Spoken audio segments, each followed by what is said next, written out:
Kalau masalah persidangan kemarin saya ini sampai tak print nih, biar saya ingat kalau ditanya apa-apa sama sampean.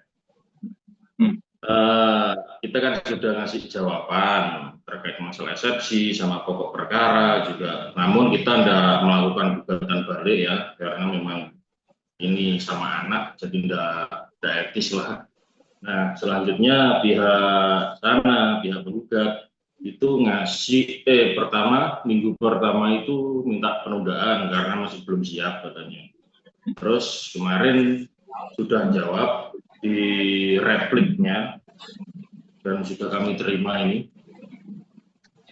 Cuman untuk poin-poinnya apa perlu saya jelaskan, Mas? Jelaskan aja Bang, apa-apa Bang. Nah, kalau poin-poinnya mereka intinya menolak jawaban kami terkait masalah eksepsi sama pokok perkara. Yang jelas kami tetap berpegang teguh pada jawaban kami terkait masalah eksepsi yang kita ngomong itu kewenangan pengadilan agama, mereka ngomong masalah perikatan. Yang jelas Mbak Denada dan pihak penggugat itu tidak pernah membuat perikatan apapun, tanda tangan di hadapan notaris atau apalagi kan gitu. Nah ini ngomong dia perikatan, perikatan yang mana juga tidak jelas. Ibarat kita ngomong ini perikatan juga ngapain mau juga dulu, mereka yang meminta. Karena mereka kepengen anak laki-laki sehingga Mbak Denada posisi kayak gini, mereka datang ke Jakarta untuk meminta anak tersebut untuk dirawat.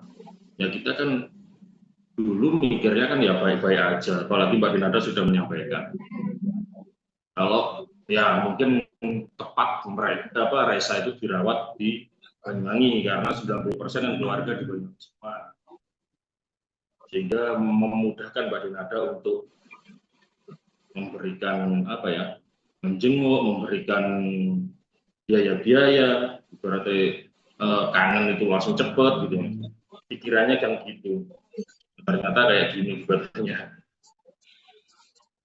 Terus banyak hal-hal yang tidak diakui sama pihak penggugat itu ya. Gimana?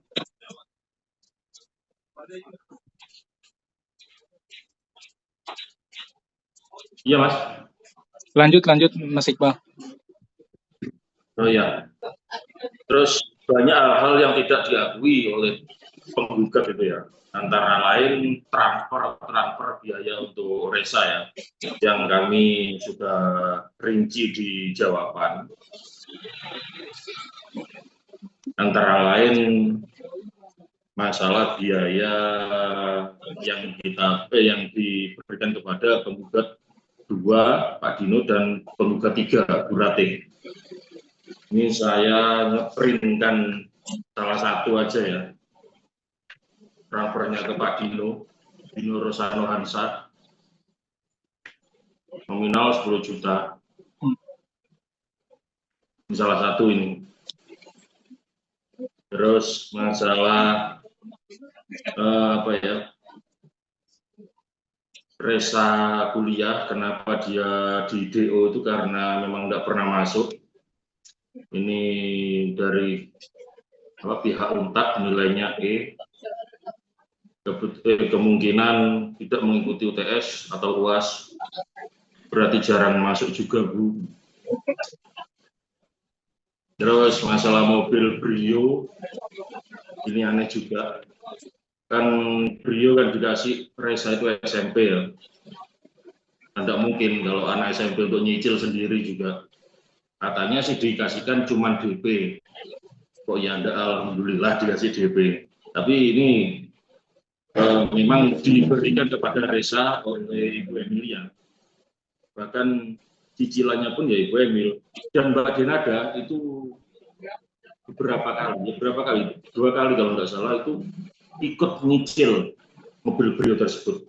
Ini slip setorannya Mbak Denada langsung sendiri. Denada Elizabeth bayar, dan kreditnya itu di Jakarta Mas. Dan tidak mungkin Reza ini kredit di Jakarta atau penggugat 2 dan 3 itu kredit di Jakarta sana, di PT Oto Multi Arta Pondok Indah. Ini masalah beliau. Masalah Avanza ini DP-nya 105 juta. Ini PK-nya. Tak sepilo dikit-dikit aja ya. Banyak nanti kalau diberi sudah tak segel soalnya untuk pembuktian. Lagi. Apa lagi, Mas? Mas, bertanya terkait adanya klarifikasi dari Mbak Dena kemarin yang dia mengutarakanlah apa yang terjadi pada saat dia hamil dengan Resa, terus juga dia menyesal, maksudnya ya dengan posisi dia yang kemarin sendiri kan waktu hamil Resa di umur 20-an dan gak memungkinkan juga gitu ya Mas. Dan pihak sana kan sebenarnya pihak sebelah itu kan sudah apa namanya sudah menanggapi bahwa ya terima kasih, tapi yang masih menjadi pertanyaan itu adalah ini kan penggugatnya 3 orang nih Mas, dan yang masih merasa kecewa dengan adanya klarifikasi itu kan dari pihak Papi Dino sama Mama Ratih nih terkait adanya klarifikasi tersebut, karena menurutnya tuh kayak omongannya tuh nggak sesuai gitu sama fakta-fakta yang terjadi. Mungkin menanggapinya sebagai kuasa hukum Denada itu seperti apa Mas?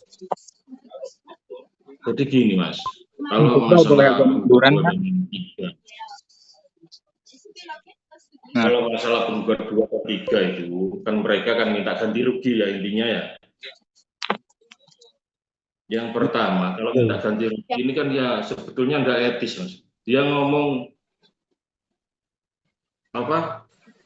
Menerima titipan di dalam gugatan ini dengan tulus dan kasih sayang, tapi terus meminta uang. Kan dia sudah tidak konsisten. Itu pertama itu. Yang kedua, keuangan yang telah diberikan oleh Mbak Denada, Bu Emilia, ini kan satu pihak Mas ya. Kepada Pak Dino dan Bu Rate, ini kan ya nominalnya sudah banyak mulai dulu. Ada yang 27, 10 juta ya Mas. Per bulannya ada 1,5 ke Bu Rate itu. Dan lain-lain. Contoh minta apa ya, GoFood gitu aja minta ya. Nah terus untuk sekolah anaknya Pak Dino, Bu Emilia ini selalu ngasih Mas. Berarti untuk uang kuliah anaknya yang cewek itu minta ke Bu Emilia, ya dikasih untuk uang gedung, untuk apa itu. Jadi ibarat orang ngasih ini sudah lebih-lebih Mas. Makanya Mbak Denada itu kok gini satu-satunya saudara mamanya yang seharusnya jadi ayah. Ada apa-apa istilahnya Mbak Denada ini bisa ngomong, bisa minta pendapat, malah melakukan gugatan. Yang disesalkan itu. Terus Bu Rate nangis-nangis di media itu, ya Mbak Denada tahu lah siapa Bu Rate dan sangat mengenal. Makanya Mbak Denada, gini sih orang ini, ya jengkel, ya menyesalkan sikapnya itu. Jadi berbanding terbalik Mas.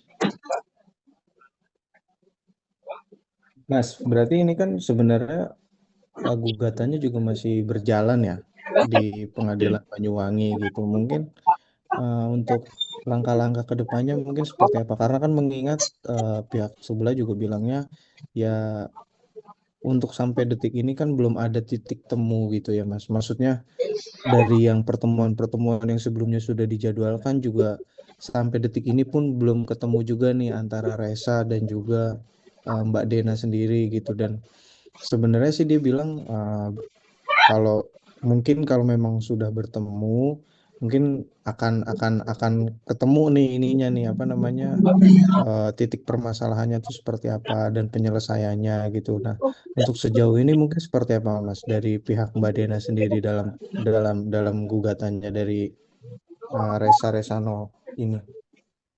Jadi gini Mas, kalau saya pikir ya, Kalau Mbak Denada dengan Resa, insya Allah ada harapan lah, ibaratnya untuk damai islah gitu ya. Cuman kalau untuk penggugat 2 dan 3 ini, karena satu ngomong fakta, satu ngomong drama, ya tidak mungkin ketemu, Mas. Pertama gini, pada saat sidang pertama saja, kita akan mendapat panggilan itu pada saat sidang ketiga, panggilan ketiga. Maaf, Mas, maaf, Panggilan. Mas, maaf, agak mundur dikit, Mas. Nah, ya kayak gitu, Mas. Jadi biar kelihatan ininya. Maaf ya, Mas. Pak, izin Ya. lanjut. Jadi gini, kita akan dapat panggilan itu panggilan ketiga sidang ini.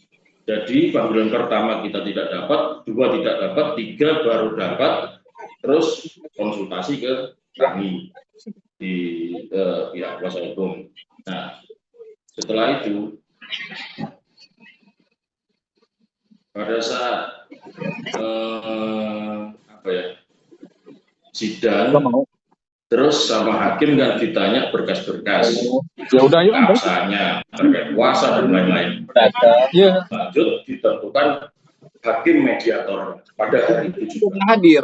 Pada hari itu juga kita sudah dipertemukan masing-masing kuasa hukum untuk membawa kliennya sidang berikutnya, sidang mediasi berikutnya, untuk membawa kliennya ke pengadilan agar bisa mediasi. Pulangnya dari sidang, pihak Nggak ada di sini. penggugat ini sudah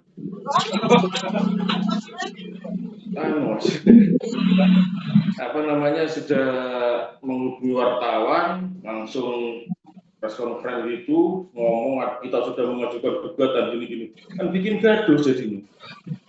Niat kita ini untuk damai, saya juga sudah ngomong ke Mbak Denada, tapi ada hal-hal kayak gini, tidak mungkin damai, Mas. Memang tujuannya mereka bikin gaduh. Jadi dari kuasa hukum sendiri menilainya nih pihak sebelah sebenarnya antara mungkin kalau dari secara batiniah nih antara Resa sama Dena nih sebenarnya bisa nih ada titik temunya gitu. Cuma yang menjadi penghalang ya mungkin bisa dikatakan penghalang ya Mas. Maksudnya karena drama-dramanya dari Papi Dino sama Mama Rati sendiri yang mengurus gitu ya. Iya Mas.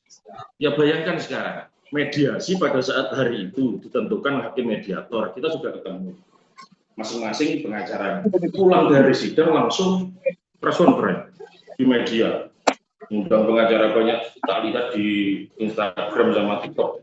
Waduh, ini tidak niat damai kayak gini. Jadi memang tujuannya untuk bikin gaduh, kalau pikiran saya gitu. Ya mungkin kalau pakar hukum lain ya, lawyer lain yang sudah jam terbangnya banyak, mungkin yang berpikiran sebagai gimana yang saya omongkan tadi. Oke, Mas, untuk yang rencana pertemuan tanggal 19 kalau nggak salah ya, itu rencananya jadinya bagaimana, Mas? Pertemuan apa itu, Pak? Pertemuan Denada dengan Resa, Bang, Mas. Kalau itu saya tidak tahu, Pak ya. Tapi ada rencana udah nentuin tanggal mungkin atau Lebaran ini ada rencana untuk bertemu gitu? Denada sama Resa. Denada kalau sama Resa itu kepengen sekali ketemu. Bahkan beberapa kali kan WA-nya tidak dibalas juga.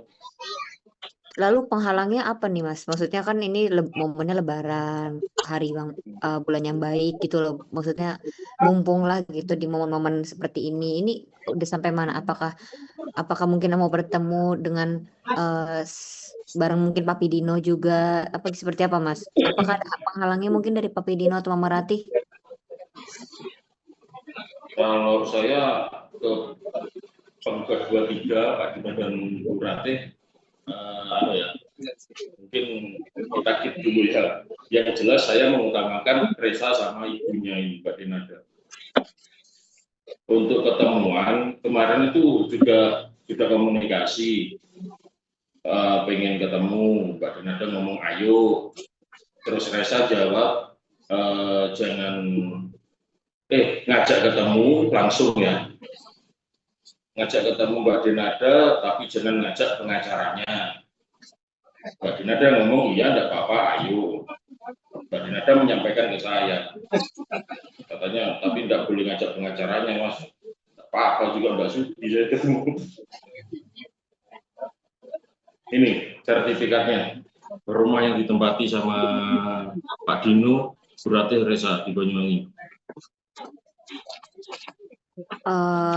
Mas, itu tapi tadi dari jawabannya Mbak Denada gitu ya soal pertemuan itu kan nggak boleh bawa lawyer nih. Nah itu lalu gimana responnya Resa sendiri untuk rencana itu? Mbak Denada itu siap ketemu sama Resa. Lantas nggak ada jawaban lagi sama Resa.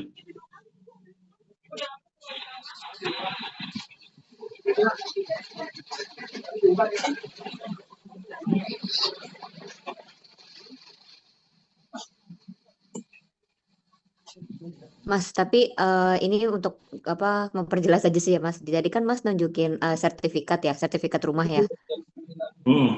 Itu maksudnya apakah itu mungkin dibelikan oleh Mbak Denada untuk Resa atau seperti apa Mas? Maksudnya bagaimana gitu Mas dari sertifikat yang tadi Mas tunjukin? Jadi sertifikat ini Mbak Denada itu membeli rumah, cuman atas namanya Bu Emil. Dan keuangannya, transfernya itu dari Mbak Denada di Banyuwangi ini untuk diberikan kepada Resa. Nanti kalau Resa lulus S1, cuman rumah sudah disiapkan. Namun keberadaan rumah ini sekarang sudah ditempati sama Resa, sama Pak Dino, sama Bu Ratih. Sudah lama sudah ditempati. Ya yang ditempati sekarang ini rumahnya, ini sertifikatnya, fotokopi, tapi aslinya di Mbak Denada. Saya dikirimi di Pandirejo, Banyuwangi, di kota. Oke Mas, artinya kan ini berarti difasilitasi lah ya tempat tinggal mereka oleh Mbak Denada. Ini mereka sendiri tahu nggak itu difasilitasi oleh Denada sendiri gitu loh? Ya tahu Mbak, cuman ngomong nggak tahu itu jawabannya saya aneh.